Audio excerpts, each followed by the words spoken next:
here with Tile and Stone Journal. I'm here speaking with Ken Graham from Solus, Sustainability Manager, and we're going to speak about sustainability in the tiling industry and how it's going. So, how are you doing today, Ken?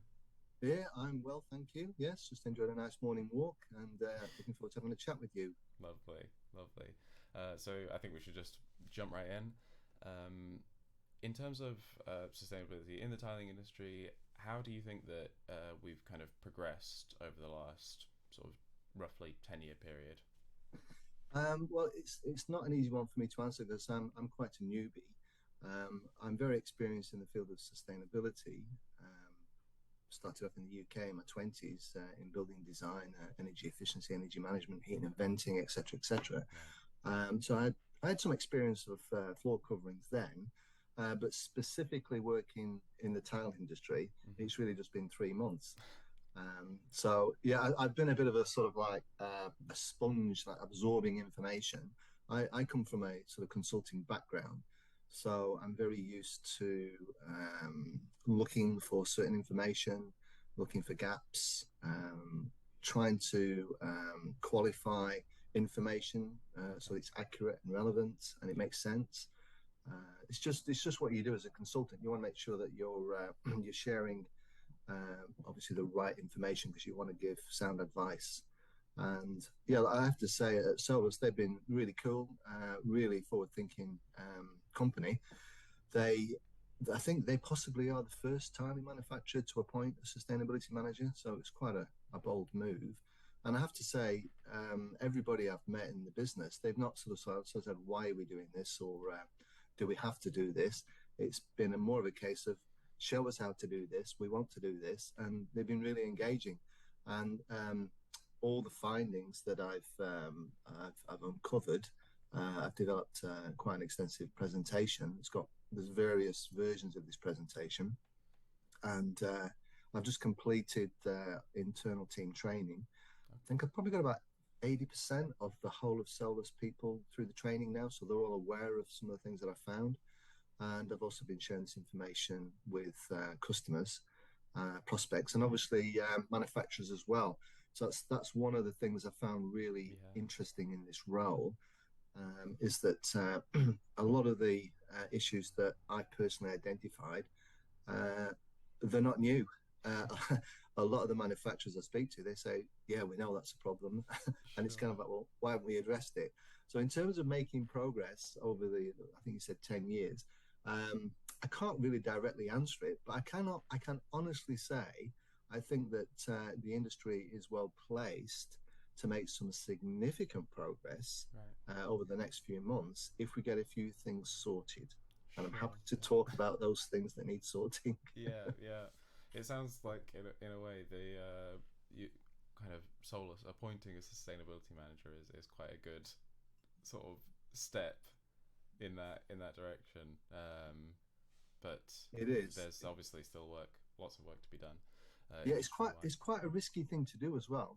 I've worked in various industries, and I always say this whenever I enter an industry. Look, if I do my job properly, I'll make you feel uncomfortable because I'm going to uncover things that you probably haven't seen before, and it could introduce a little bit of risk to the business. It may mean that you've got to kind of like rethink strategies, possibly review product relationships, with manufacturers. May mean that obviously you swing more towards certain manufacturers Sure. rather than other manufacturers because you're actually uncovering best practice, that sort of thing. Yeah. Yeah. And Solus were really aware of that. So yeah, good on them for doing it. And yeah, it's at this interview. Hopefully whoever's watching this gets some insights as well. Great. Great. So you mentioned that obviously you didn't come from a tiling background in terms of your career, Yeah. and obviously sustainability is something that is very important and very very much talked about in every aspect of life at this point. It's But it's everywhere, isn't it? Yeah, yeah. how would you say that tiling compares to sort of the broader construction industry? I suppose as a starting point. Um, Yep, yep, yep. Well, I think the best way to answer this when I answer these things, I'll try and layer the responses for people watching this because I just don't like to go straight to the answer. I like to sort of like give you the background. Sure. We in the construction industry, we made a massive choice in what 1900 to start using Portland cement. So straight away we started actually increasing the world's global carbon footprint because obviously cement is quite resource intensive for thermal energy, and we've just sort of like evolved to a stage now where it's pretty much the norm in the construction industry that we're going to have heavy set buildings, dense buildings. We're not really going to go back to, I don't think, wooden frame buildings. It can work in some places, but generally speaking, I think the trend is more towards the heavy builds. And with climate change, I think there's going to be an increasing need for that as well. Obviously, for better thermal barriers to trap heat and to keep buildings cool as well. So I actually think that the best way I can answer that question is tiles have got a really important role to play in the future development of buildings. We're going to have to cope better with temperature extremes, and we've really got to think more about the life cycle carbon footprint. So just to give you a really, really quick example, we all know that tiles have been around a long, long time. Clay pieces were found at the start of civilization, like 12,000 years ago. Sure. It's a wonderful natural product. It's got natural sticking qualities. So it's ideal. It's inert, reasonably kind to the environment when you're mining it. It's reasonably invasive.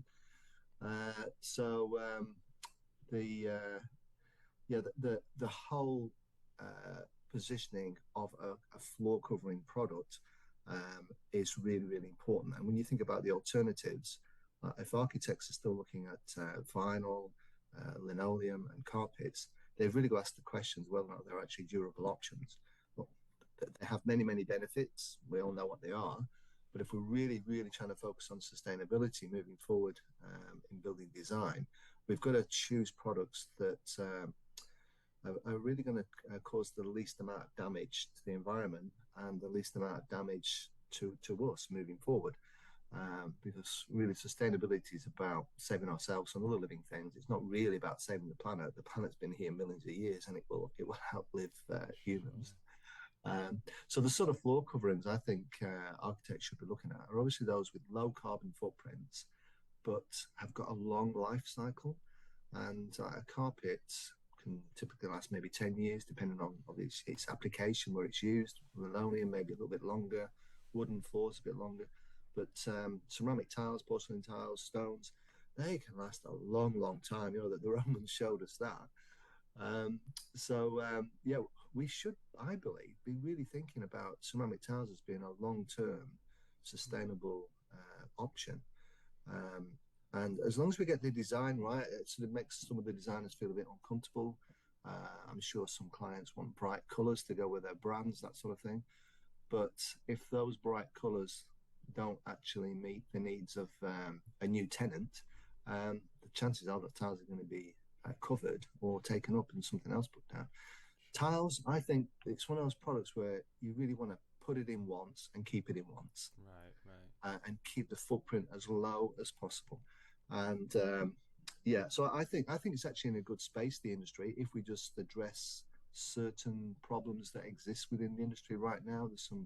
There's confusion out there in terms of terminology that's used. So if we get all this tidied up and we have a collective, strong message together as an industry, I genuinely believe that working together with key, common, consistent, correct messages, this industry can grow and actually help reduce the carbon footprint of new buildings. Do you want to elaborate a bit to start off with on some of that kind of terminology consolidation, maybe? Yep. I'm sure this won't come as a surprise. I come from originally an energy management background and building design, and then moved into recycling of many, many different products: rubber, glass, paper, plastic, cardboard, aluminium. I may have already mentioned that, I don't know. So I've got a lot of background in recycling, and traveled around the world visiting a lot of recycling plants and understanding terminology, and also construction waste and hazardous waste. They're a little bit more complex. And what surprised me when I first got involved in the industry is that tiles were being promoted with recycled content. And I was initially overwhelmed with that. I thought that's wonderful. And then I sort of asked the question, well, where's the evidence that this recycled content has actually come from a tile that's actually been laid on a concrete bed with adhesives and grout? And it's actually been taken up and gone back into its life cycle. In other words, it's truly been recycled, because that is the true term of recycling. You are re-entering your cycle of life. And then I was surprised to find out that the recycled content was actually spillage at the start of the production line. And that's really, it's sometimes referred to as internal recycling. And then the recycling we all know, which is the afterlife recycling, is known as external recycling. And it's just a little bit confusing. So I often ask this question when I'm presenting to architects. I'll show them two tiles. I'll say, this tile's got 45% recycled content, this hasn't. They're both the same price, same specs, etc. But this is recycled. Which one would you choose? And they all go for the recycled. And then I asked them why. And they said, well, it's actually got some of the tiles that have been laid, recovered from site. So they've been used and put back into the mix. And then when I explain that that is not the case, they are quite shocked. So it is confusing. Even Solus, we've got some tiles that we list as 90% recycled content, and the manufacturer's just recycling some of the water as part of their processing. So you can't claim that as recycled. It's very confusing. And however, there are some tiles that have got genuine post-consumer recycled content. We know that there are some tiles that have got recovered old ceramic television TV screens. Wow. In the mix. There are some that have got glass in the mix, and others that have got minerals and metals. And that's wonderful. That is true recycled content, because those products have actually had a life. They've fulfilled their purpose, sure. And instead of going to landfill, they've come back and they've been reused, recycled. So I think that the industry, and I've mentioned this to many manufacturers, and they all agree, it just needs better definition, that some content in tiles is actually reclaimed material at the start of the production line, which is pre-consumer waste. And I'm all for that. Don't get me wrong. I'd rather that happen than go to landfill. But we need to make sure it is that. Because I could not believe when somebody said to me that the BREEAM program actually promotes tiles with a greater recycled content. It's even the case for some of these programs out there. I think there's one called Cradle to Cradle that rewards a manufacturer for putting this pre-consumer content back into the tiles. Now, I'm sure manufacturers aren't doing this, and it's me just having this quizzical, dubious mind that if I was a manufacturer and I knew that there was a greater chance of my tiles getting specified for jobs if I had, say, a 45% recycled content, sure. I'd purposely look for waste and I get as much in as possible because I'm meeting that requirement. It's crazy, let's just get that sorted. So it should be defined as reclaimed content, and just make it very clear.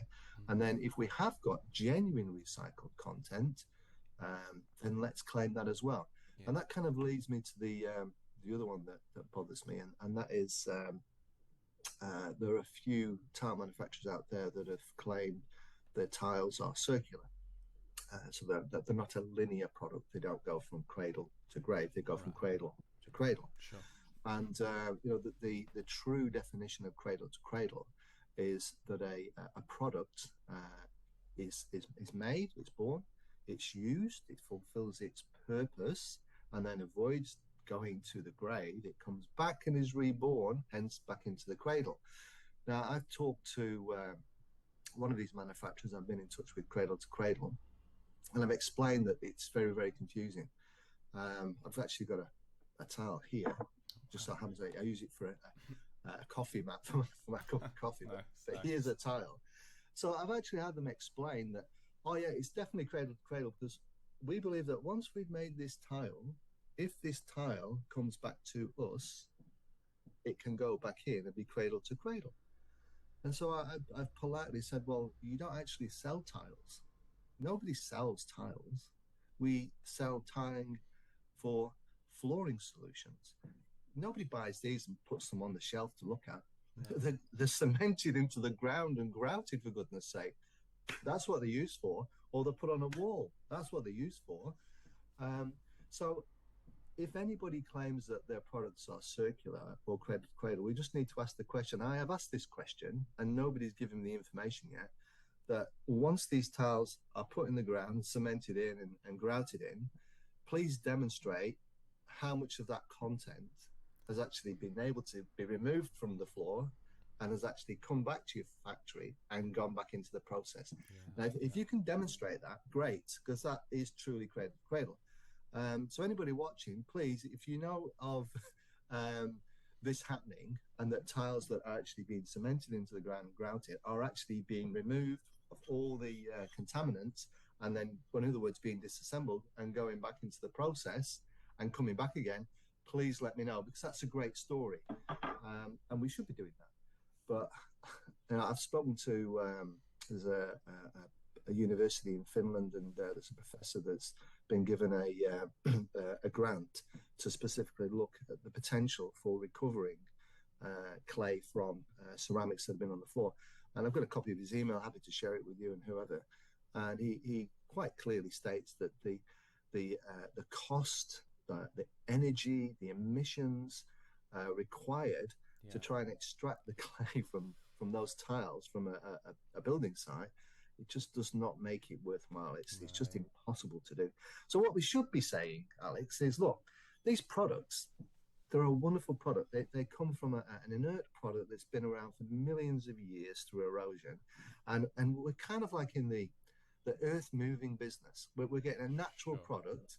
We're getting taken to site, and it's being obviously treated in a certain way with some additives, which are natural, and some water, some compression, some drying, some firing. And we know the firing involves thermal energy, etc. But we can talk about that. But then you've got this wonderful, durable product that's basically just shifted its form from being loose to being compacted. And great, put it down, and we can talk about carbon footprints. I know the carbon footprints of the tiles versus other products, and I'll share that with you. Once it's in the ground, great, keep it there for as long as possible because it's doing its job. And then if it has to come up, there's nothing wrong with this being used as an aggregate. And in fact, I think it was about 2018, the last set of figures that came from DEFRA, about 30% of the waste collected in the UK at waste centres was exactly that, was building construction waste, demolition waste. And surprisingly enough, it's a great start, 93% of that was actually repurposed. Wow. So it's a great story. Yeah, it starts off, has a great life, and then when it's no longer required for something on the ground or a wall, instead of going to landfill, use it as a building aggregate. It's a great story to tell, but we just need to get this terminology sorted out. It's interesting because tidy up the recycling. It's reclaimed content, and if there is recycled content, genuine recycled content, in other words, as a result of product having its life, then great. But this cradle to cradle stuff is so confusing. This ceramic mug is basically a tile, but it's been formed as a mug, This is not attached to anything. It's not got any contaminants, and if this had a chip in it, we could basically say, let's send this back to the place where it was made, get them to crush it up, and it can come back as this mug. That's great. That is cradle to cradle. That's a circular product at work, not linear. For goodness sake, if it does exist, please share it with me. But once these are put in the ground, surrounded by cement and grout, I doubt these are actually coming back and going back into the circle of life. Sure, it's really interesting. It kind of feels like the way you describe it, some of the language around sustainability in other areas kind of the language and the concepts around sustainability, like recycling, for example, has been kind of transposed into the tiling world in a way that maybe isn't kind of quite as appropriate. And something that Yep. seems maybe more relevant is the sort of fundamental, in a more literal sense, sustainability of the Yep. product itself, that it Yep. Yep. lasts over time. Alex, your feedback is absolutely spot on, mate. And part of the reason is that I've come from industries where the products are very, very much on the radar. Like I spent quite a bit of time in the plastics industry with plastic bottles, plastic food packaging, straws, plastic forks, all the Sure. takeaway stuff. Yeah. And that's very much on the radar, because if it's not being recycled, it's ending up as waste, and we know the ocean's full of all this stuff. So people, are very, very mindful of all these things. So that the terminology has definitely got to be right, because you're trying to communicate simple messages to mass audiences. So you can't get away with sort of misinformation. Now, I'm not saying that the tiling industry and the manufacturers are doing something purposely wrong. No. I'm just really highlighting what you've said, is that really needs to just take a step back and think about the nature of the product, think about the great opportunities that this product has in the construction industry, and to be quite blunt, reducing carbon footprints in new building design, and just get it tidied up, just get it right. And then once we've got all these messages right, let's just go for it, because there's a great story to tell. There really is. And again, I'm happy to share these comparisons with other products with you if you like. Sure. Yeah. I mean, sounds like that would be a good place to go from here. Yeah, yeah. Well, look, this is, I guess, something that you've got to put some caveats on, Right. because when you start talking about kilograms of CO2 equivalent per square meter, there are good factories and there are bad factories. Right. So you've got to really make sure that you put those things into to context. But I got a lot of this information from a report that was done by the University of Bath, and they calculated, shall we say, typical, average, that sort of language, carbon footprints of certain products. Now, I know for a fact, because I've actually gone out and surveyed probably about 90% of our manufacturers now. So I know the carbon footprint of most of our manufacturers. So I know those that are on the lower scale. For an example, I'll use an example of, say, 5 kilograms of carbon dioxide equivalent per square meter Mm-hmm. for the whole production run, including the transportation of the raw materials and the Oh, mining wow. of the raw materials. That's really low. Yeah. Up to, say, 15. So Okay. that's the range, 5 to 15. But I know an average would be, say, around about 8. Um, and that's also supported by work that's been done by independent surveys, European report that was done surveying tile manufacturers throughout Europe, and there was a really good Spanish report that was done by the Spanish tiling industry, Yeah. and they've all come around about that sort of 8 figure. The Eco Label, which is a really good program, certainly more transparent than some that are out there.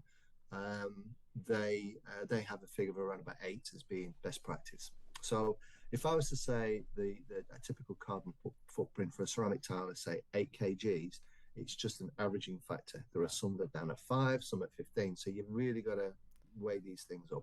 Yeah. And it's the same for when I talk about concrete and carpets.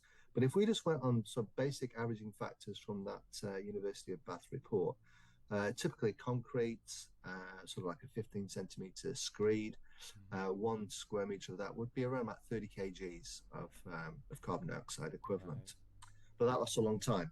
Yeah.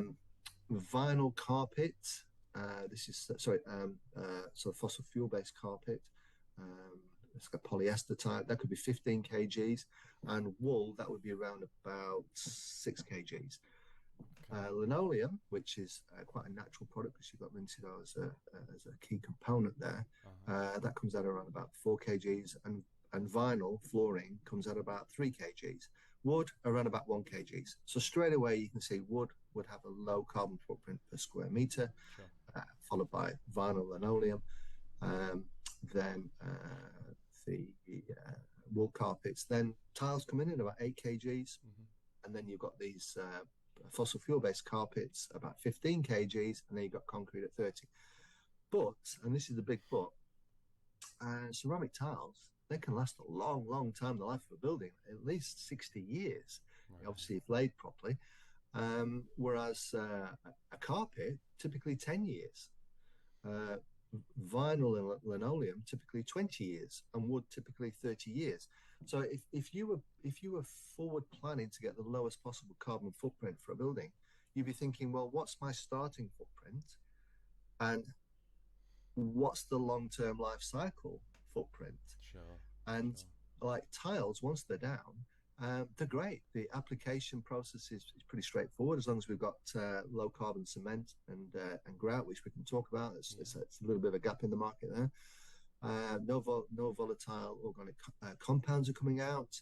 Fire risks are low, so insurance premiums are low.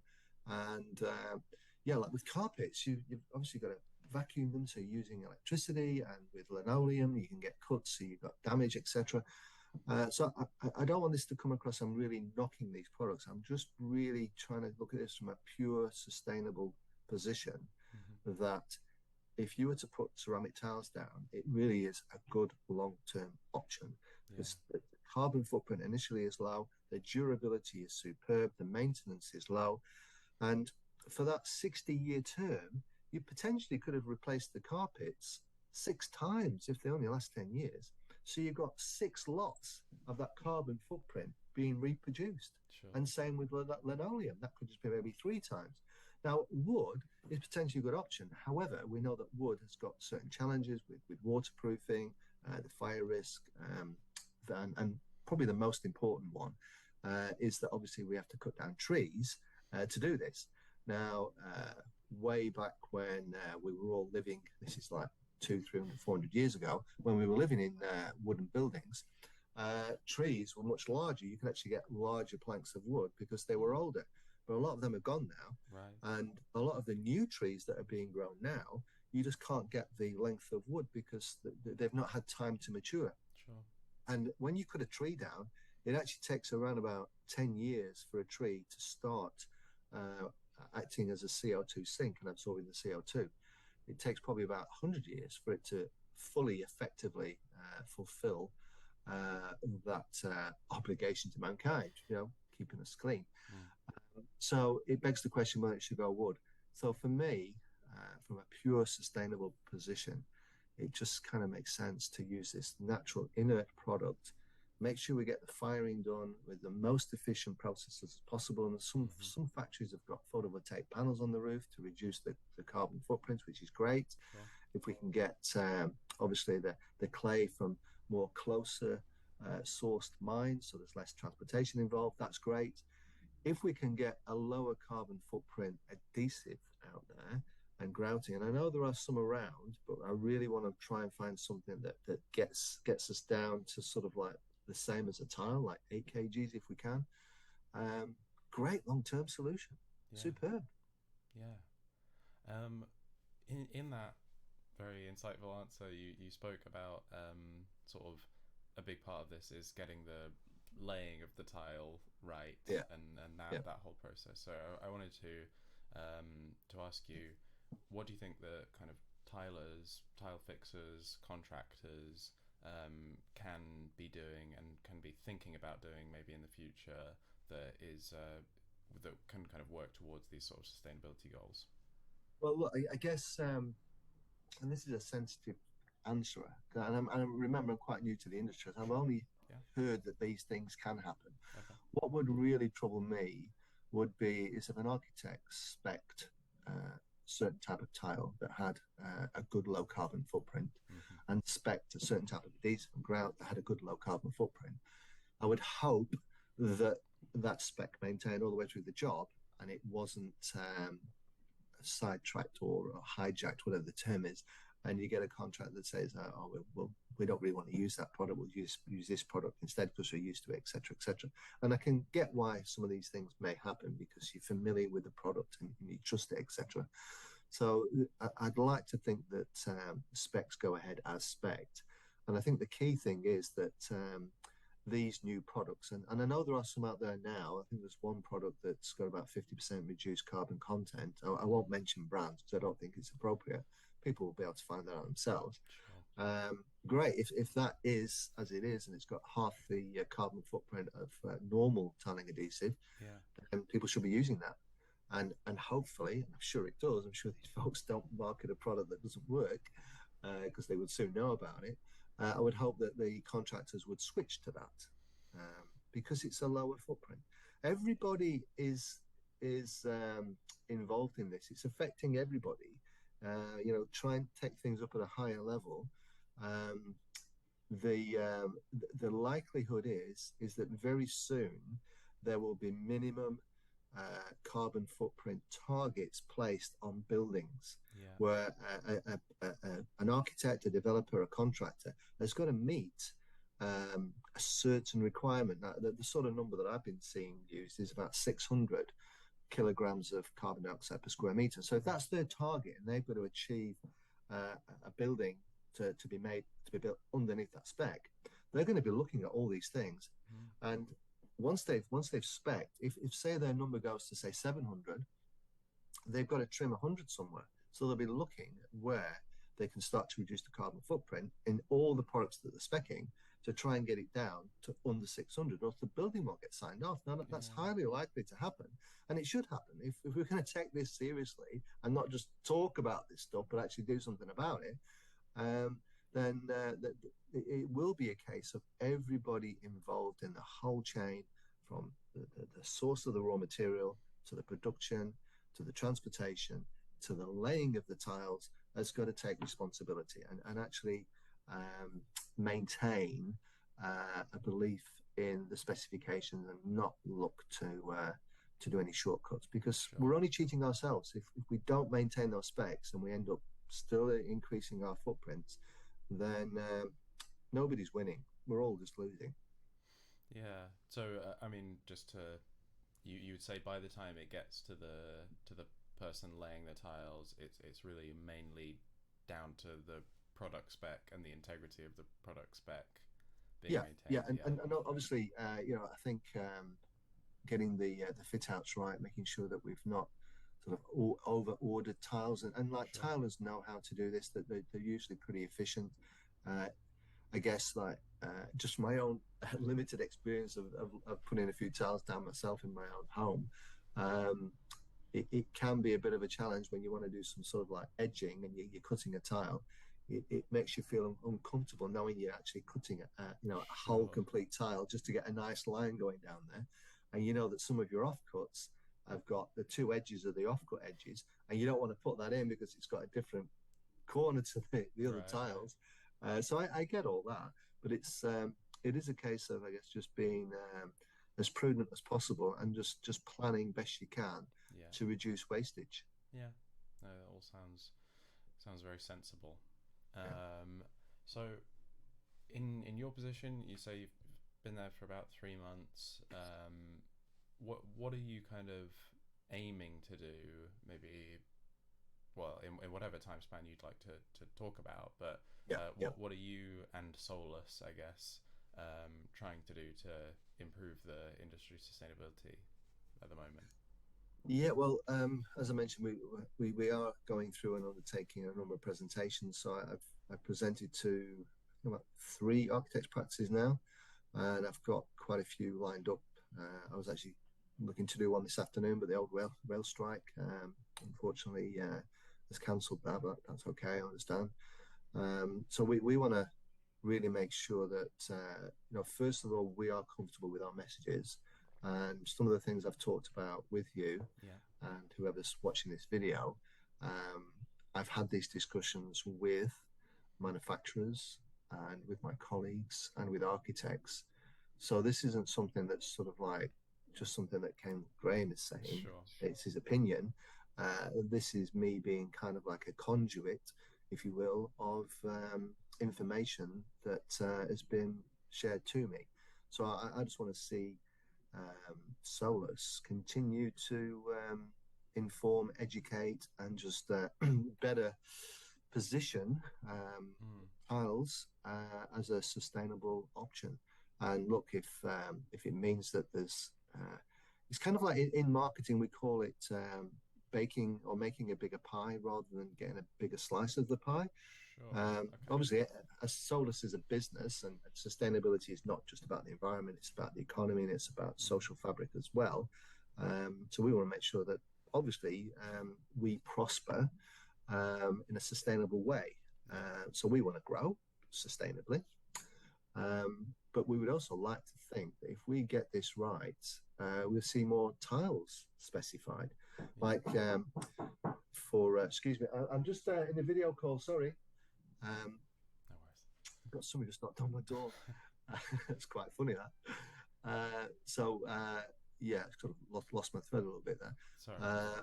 We just want to make sure that there's an opportunity to actually grow the industry. So I've had architects say to me, like quite often, say they're doing a hotel, they'll be asked to spec tiling for wet rooms or for the kitchen area, you know, where there's moisture, obviously. Sure. But then the tiling isn't spec'd in the room or in the corridors or in the areas, say, where the lifts are. And it just beggars belief. One of the areas that gets trodden the most in a hotel unit would probably be right outside the lift and then sort of walking down the corridors. Sure. So why are we still putting carpets down there? And people say, well, the noise, you know, click, clack, click, clack. We can still put rugs down. And that's done throughout most hotels throughout Europe and throughout most parts of the world. It just seems to be a bit of a UK thing that we've somehow fallen in love with carpets. Yeah. I stayed at a hotel the other day in Birmingham, and it's probably only been up about 15 years. This hotel, and all the wall surfaces, the doors, all look pretty tidy, pretty clean. You know, it's still maintaining that look, that integrity. But you look down at the carpets and they're faded, and you know the corners are frayed, and it just, why did you put carpets down in the first place? Beyond me, just don't know why we do it. Yeah. So we've got to push these messages, Alex, and to further answer your question about Solus, we are serious about sustainability. We are focused. A lot of the guys and the gals are really, really into this. Some of the questions they've asked me has been great. It's tested my knowledge. I'd like to think that eventually, if I do my job properly, I won't be needed in a year's time, 2 years' time, because everybody will know their stuff. And that's how most businesses should go with sustainability. Yeah. It's a complex area. Get someone in to tidy things up, upskill, uptrain, and get everybody thinking sustainably. And then you move on to the next project. Right. That's, I believe, what true sustainable people should be doing. Spreading the word and making improvements in other industries. I suppose the kind of ideal thing, as you say, from a pure sustainability perspective, would be that once you have done what you need to do, then there does need to be a more top-down directive from whoever in terms of regulation to enforce kind of more strict sustainability in building as a whole. And then if you've done your part correctly, the industry is now in a better position to kind of meet that and not be too disrupted. And you're quite right. And it's kind of like what I've found in this sector. You kind of you turn over a stone, and it's like, oh, I wish I had turned over that stone, because the stuff that you see. So environmental product declaration certificates, EPDs. We were at an architect session last week, and one of the guys said that sometimes you may have to look between like 500 to 800 EPDs for a project. Wow. And you can imagine it because of all the materials that are needed. Yeah.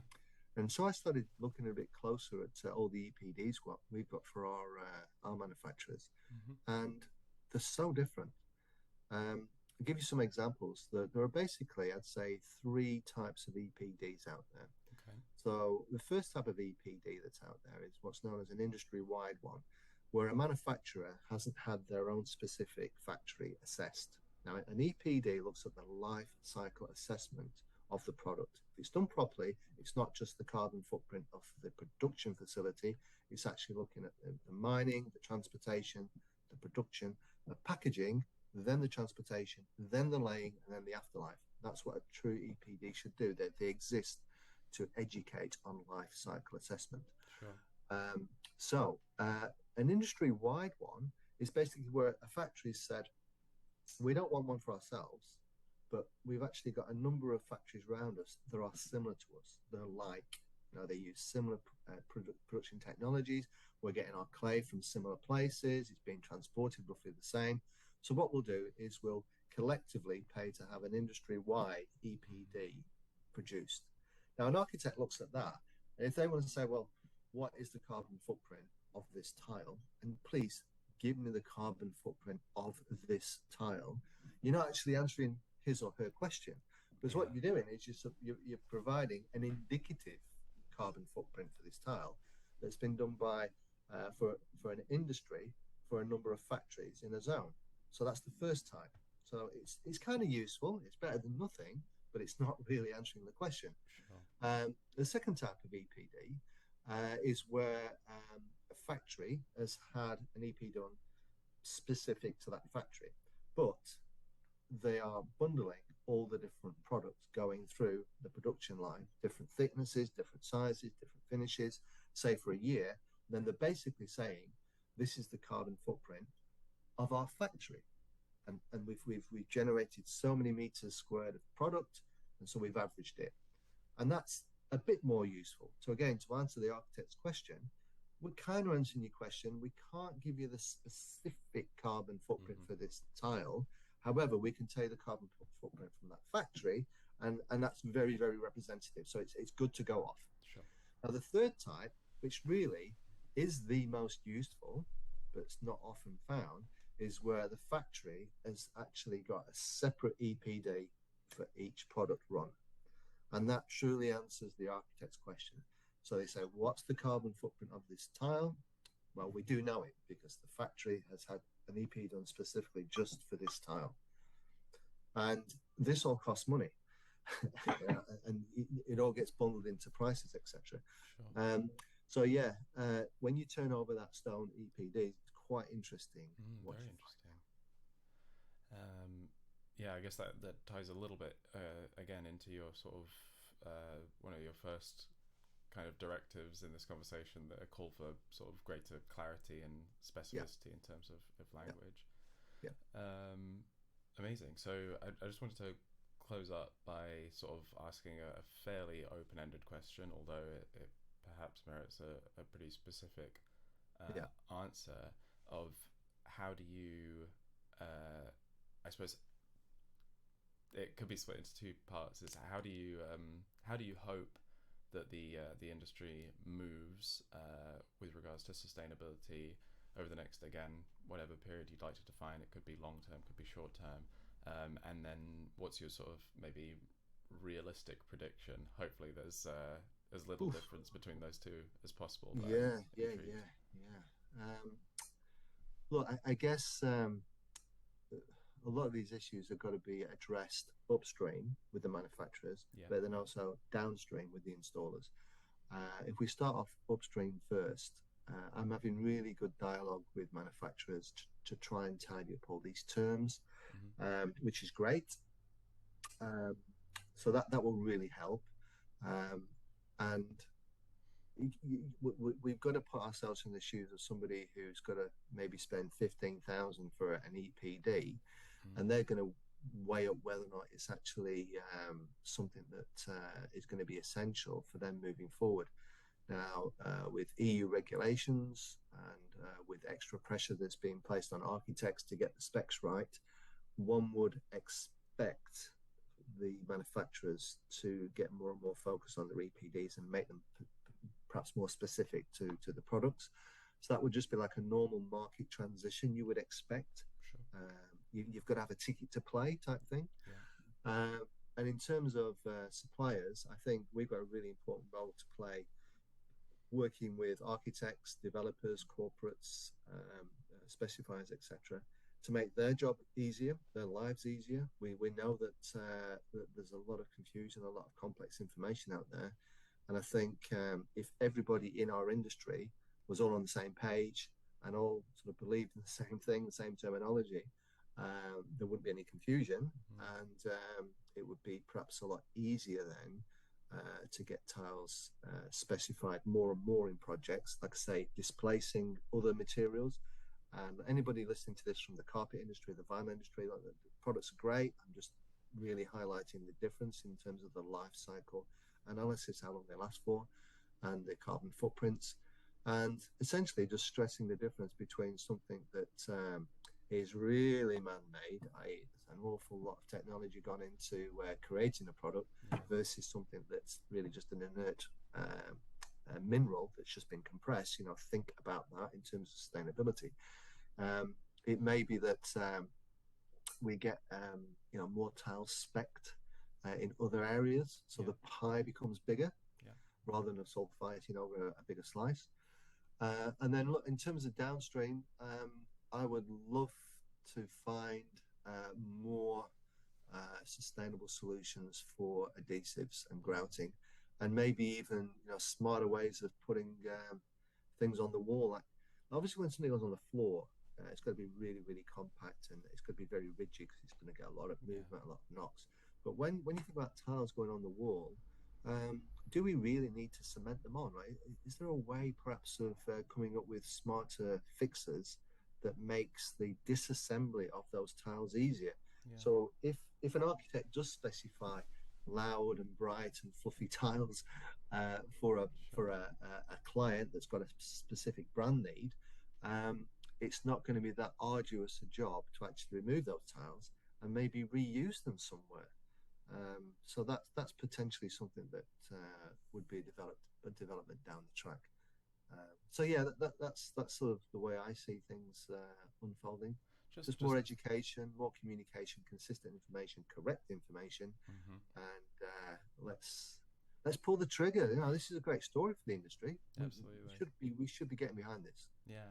Just to pick up on one last element of that answer you gave, and then I will let you go.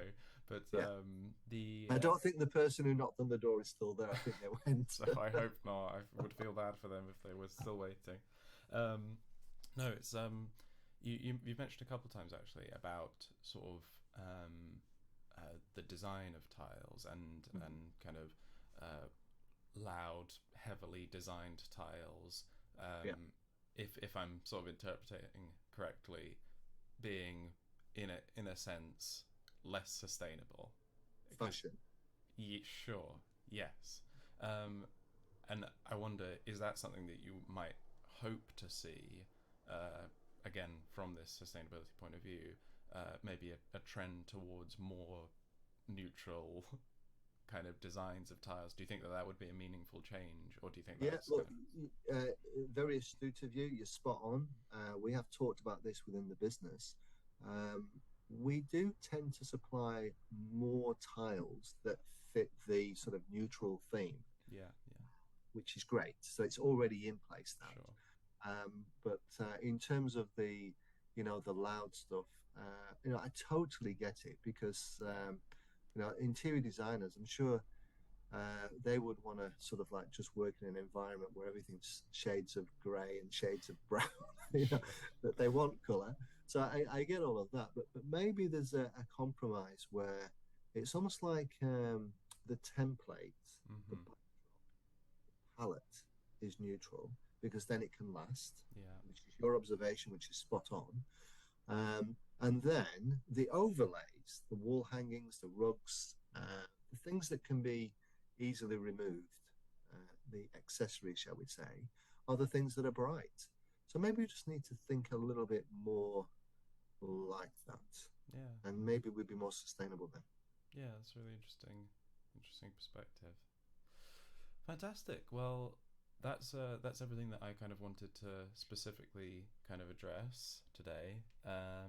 Is there anything else that you feel hasn't been covered and needs to be?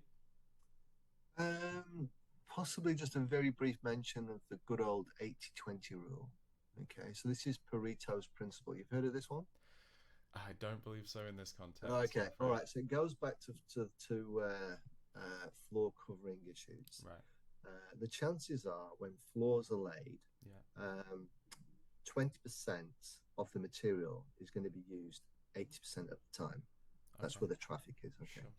Sure. So sorry to pick on carpet vinyl, but quite often the reason why we have to replace these things is Mhm. because they get worn in that area, Yeah. that 20% Yeah. of the area. So it's quite bizarre how we produce so much material, and yet 80% of it is probably only used 20% of the time, and yet we take it all up. So it's quite wasteful. Whereas with tiles, that doesn't become a problem. They're much more durable, much more hard wearing. So the 2080 rule still applies, but it doesn't have an adverse effect on tiles. Sure. And I think designers possibly need to think a little bit more about that. I'm sure many of them do. And that could perhaps sway the argument more Mm. towards the durable, long-term, sustainable option, which is tiles. Yeah. Yeah. I suppose it's all about kind of building a holistic case for Yeah, yeah, why yeah. tiles are such a good option in that regard. Fantastic. No, Well, cool. Nice chatting with you. yeah, I really Hope you appreciate you enjoyed it. taking the time. Yeah, very, very interesting. Lots of stuff that I hadn't kind of thought about before. So, yeah, thank you very much again. And that'll be it for today, everyone. All right. See you Cheers. soon. See ya.